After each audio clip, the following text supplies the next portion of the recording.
ние како Совет нема да донесеме сега, ние како Совет ги зонираме паркинг простори, паркинг просторот го зонираме. Добро. Значи, булевар Туристичка и Јане Сандански до сега би биле во зона Б.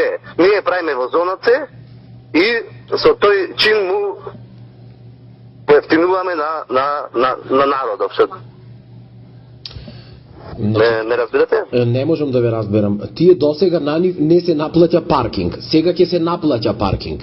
Граѓаните реагираат токму на тоа, бидејќи досега не се плаќало паркинг таму.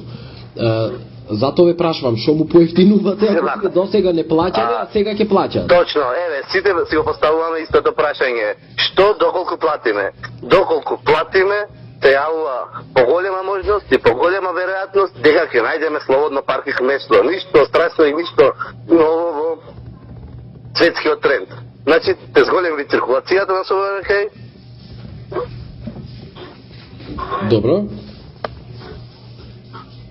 Тоа е тоа. Значи, сите да си го поставиме во нас прашањето. Што добиваме доколку платиме? Доколку платиме, Што добиваме? имаме поголема можност, поголема веројатност дека ќе наидеме на слободно место. Исто така е многу битна законската обврска за јавниот простор. Како што кажува и самиот збор, треба да биде достапен за сите. И на топ имаме сите право да си го користиме.